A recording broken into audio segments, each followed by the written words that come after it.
அண்மை செய்தி. புதுக்கோட்டை அதிமுக நிர்வாகி கொலையில் சில மணி நேரத்தில் சந்தேகத்திற்குரிய நபர் கைது செய்யப்பட்டிருப்பதாக அமைச்சர் ரகுபதி எடப்பாடி பழனிசாமிக்கு பதில் அளித்திருக்கிறார். இதுகுறித்த கூடுதல் தகவல்களை சிறப்பு செய்தியாளர் அபினேஷிடம் கேட்கலாம். அபினேஷ், அமைச்சரினுடைய பதில் குறித்த விவரம் என்ன?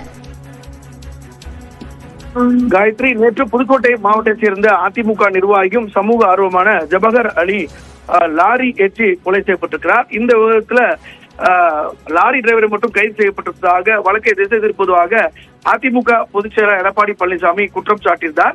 இதற்கு பதிலளிக்கக்கூடிய வகையில சட்டத்துறை அமைச்சர் ரகுபதி இதுல மிக முக்கியமான ஒரு பதிவை எக்ஸ் வலைப்பக்கத்தில் குறிப்பிட்டிருக்கிறார். குறிப்பாக புதுக்கோட்டை அதிமுக முன்னாள் கவுன்சிலர் ஜவஹர் அலி உயிரிழந்த சம்பவத்துல முதற்கட்டமாக லாரி டிரைவர் உள்ளிட்ட 4 பேர் கைது செய்யப்பட்டிருப்பதாகவும் தீவிர விசாரணை நடைபெற்று வருகிறது. விரைவில் இந்த வழக்கில் தொடர்புடைய அனைவரும் கைது செய்யப்பட்டு தண்டிக்கப்படுவார்கள். சம்பவம் நடந்த சில மணி நேரங்களிலேயே சந்தேகத்திற்கு இடமானவர்கள் கைது செய்யப்பட்டுள்ள நிலையில் எடப்பாடி பழனிசாமி ஏன் இத்தனை அவசரப்படுகிறார் என்று புரியவில்லை என்றும் கேள்வி எழுப்பியிருக்கக்கூடிய அவர், லாரி ஓட்டி சென்ற லாரி டிரைவரை கைது செய்வது வழக்கை திசை திருப்பும் செயலாக ஆகுமா என்றும் கேள்வி எழுப்பியிருக்கிறார்.